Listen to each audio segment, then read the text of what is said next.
বাংলাদেশের রাজনৈতিক আকাশে আজ সবচেয়ে বড় প্রশ্ন, ফেব্রুয়ারি কি সত্যি ভোটের মাস হতে যাচ্ছে? আর হলেও সেটা কি আমরা উৎসবের মতো উদযাপন করতে পারবো? নির্বাচন কমিশন 13তম জাতীয় সংসদ নির্বাচনের জন্য একটি পথরেখা ঘোষণা করেছে। তাতে অগ্রাধিকারের 24টি কাজের কথা আছে। সীমানা পুনর্নির্ধারণ থেকে শুরু করে ভোটার তালিকা, দল নিবন্ধন, দেশীয় পর্যবেক্ষক স্বীকৃতি, কিন্তু ক্যালেন্ডারের নির্দিষ্ট দিন তারিখ এখনও অনুল্লেখিত। পথরেখায় স্পষ্ট আছে, ভোটের অন্তত 60 দিন আগে তফসিল ঘোষণা হবে। এটুকুই এখন পর্যন্ত কাঠামোগত নিশ্চয়তা। রাজনীতির মাঠে ইঙ্গিত ইশারার সবচেয়ে বড় সাউন্ড বাইট এসেছে লন্ডন সোর্স আলোচনার পর। প্রধান উপদেষ্টা মোহাম্মদ ইউনূসের সঙ্গে বিএনপির ভারপ্রাপ্ত চেয়ারম্যান তারেক রহমানের বৈঠকের পর থেকে ফেব্রুয়ারি 2026কে রেফারেন্স মাস হিসেবে ধরা হচ্ছে। প্রধান উপদেষ্টার প্রকাশ্য ঘোষণাতেও সেই র্যাম্প টাইমলাইন নিশ্চিত হয়েছে। রমজানের আগে অর্থাৎ ফেব্রুয়ারির প্রথমার্ধে ভোট। এই ঘোষণার সূত্রে উৎসবমুখর নির্বাচনের প্রত্যয় শোনা আছে, কিন্তু নির্বাচনের অভিজ্ঞতা জানে শুধু তারিখ বা টাইম ফ্রেম নয়, ভোট মানে এক বিশাল সিস্টেম টেস্ট। রাজনীতি, আইন শৃঙ্খলা, প্রশাসন, কমিশন, মিডিয়া সবকিছু মিলিয়ে কাজ না করলে বেলুন ফোলানো যায়, আস্থা ফোলানো যায় না। এই আস্থার জায়গাটি আজ সবচেয়ে ভঙ্গুর। এখনই নির্বাচন, তবে কেমন নির্বাচন? এই দ্বৈত প্রশ্নে 3 আলোচিত রাজনৈতিক প্লেয়ার বিএনপি, জামায়াত ইসলামী ও জাতীয় নাগরিক পার্টি এনসিপি ভিন্ন ভিন্ন ধ্বনি তুলছে। কেউ সাংবিধানিক কাঠামো নির্ভর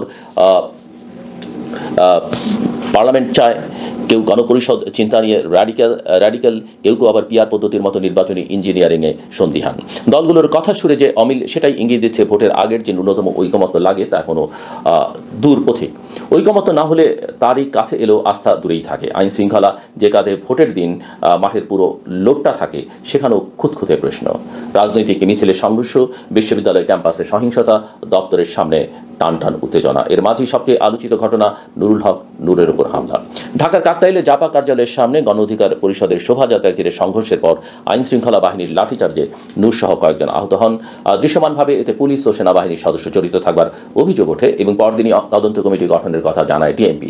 বিচারিক তদন্তের কথাও আসে সরকারের পক্ষ থেকে।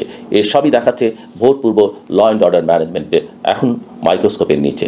সমস্যাটা কেবল ঘটনাপুঞ্জ নয়, বয়ানে প্রতিবয়ানও। একই ঘটনার পর সরকারের ভেতর থেকে যখন ভিন্ন ভিন্ন টোন শোনা যায়, কেউ নিন্দা করেন, কেউ গভর্নমেন্ট অ্যাকাউন্টেবিলিটির কথা বলেন, কেউ মব বনাম পলিটিক্যাল অ্যাকশন ভিন্ন অর্থে ব্যাখ্যা দেন, তখন রাষ্ট্র পর্যায়ের সিগন্যালিং গোলমেলে হয়ে যায়। ভোট মোডে থাকা সরকারের দরকার এক জোট ভাষা ও এক জোট ভঙ্গি। সেখানে যদি সিগন্যাল ভেঙে চলে যায়, আস্থাও ভেঙে চলে যায়।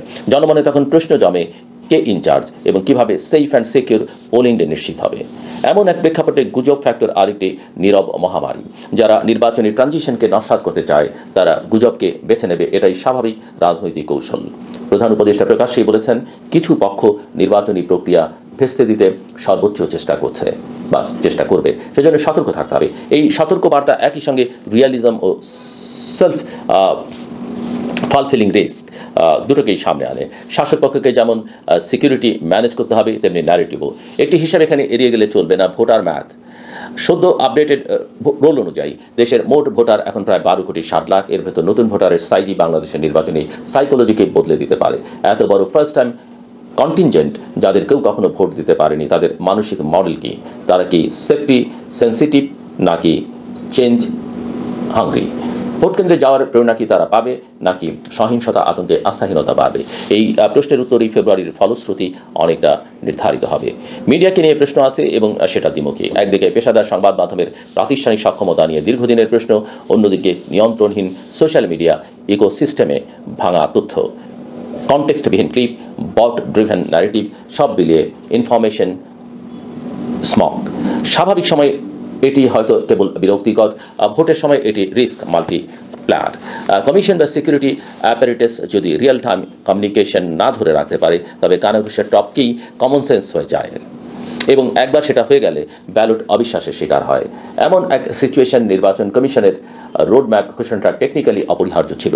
সীমানা, তালিকা, রেজিস্ট্রেশন, অবজারভার, এসবের টাইমলাইন ক্লিয়ার করা দরকার। কিন্তু এই রোডম্যাপ তখনই অন্য জনবিশ্বাস পায় যখন মানুষ বুঝতে পারে ডে জিরোতে safety, security, turn out management, result management সব কিছুই কমান্ড অ্যান্ড কন্ট্রোলের এবং যখন কমিশন দৃশ্যমানভাবে স্বাধীন আচরণ করে।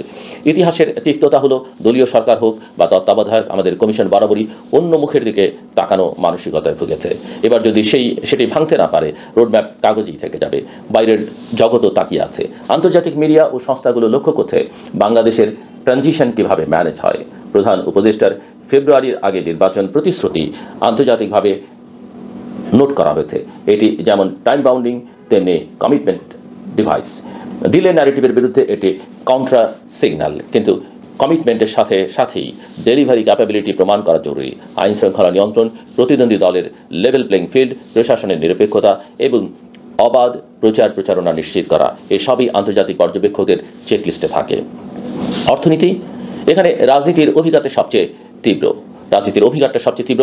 অনিশ্চয়তা, সরবরাহ শৃঙ্খল চাপ, রিজার্ভের স্ট্রেস, বিনিয়োগের অনীহা, সব মিলিয়ে যখন দেশকে পলিটি রিস্ক বাড়িয়ে দেয়, তখন ক্রেডিট, কস্ট অফ ক্যাপিটাল, এমনকি জব মার্কেট সবকিছুই নাজুক হয়ে পড়ে। স্থিতিশীলতা ছাড়া টেকসই উত্তরণ সম্ভব নয়। তাই নির্বাচন কেবল পলিটিক্যাল ইভেন্ট নয়, এটা ম্যাক্রো ইকোনমিক থেরাপিও। ভালো নির্বাচন মানে দেশি বিদেশি বিনিয়োগকারীদের জন্য গ্রিন সিগন্যাল, খারাপ নির্বাচন মানে রেড ফ্ল্যাগ। রাজনৈতিক পরিসরে বিতাড়িত আওয়ামী লীগের ছায়া অবধারিতভাবেই বড় ফ্যাক্টর। কারা মাঠে, কারা অফফিল্ড, এসব নিয়ে বাজারে অনর্গল গল্প। কেউ বলেন রিঅর্গানাইজড, কেউ বলেন রিলঞ্চ প্ল্যান। স্টোরি সত্য মিথ্যা নির্বিশেষে এর প্রভাব ন্যারেটিভই পড়ে। তবে মৌল প্রশ্ন একই থাকে, নির্বাচনের দিন ভোটার কি নিরাপদে ভোট কেন্দ্রে যাবে? রেজাল্ট বই কি তার হাতে ফেরত আসবে? এই 2 লাইনের উত্তরটাই শেষ কথা। তরুণ ভোটারদের কথা আবারও বলি, যারা জুলাইয়ের প্রেক্ষাপটে সংস্কারের স্বপ্ন দেখেছে, তাদের অ্যাকসেপ্টেন্স আজ খুব উঁচু। প্রহসন দেখলেই তারা সোচ্চার হবে, এটাই জেনারেশনাল লজিক। ফলে ভোট ডে যদি হয় ফার্স্ট ডে, তাহলে তাদের এনার্জি গণতন্ত্রকে এগোয়। যদি হয় ডিসঅ্যাপয়েন্টেড ডে, তাহলে সেই এনার্জি সিস্টেমকে আবার কাঁপায়। পলিটি ম্যানেজারের কাজ প্রথমটা নিশ্চিত করা, দ্বিতীয়টা প্রিভেন্ট করা। এখানে কৌশলগত 3টি কাজ জরুরি। 1, সিকিউরিটি উইথ সিম্প্যাথি।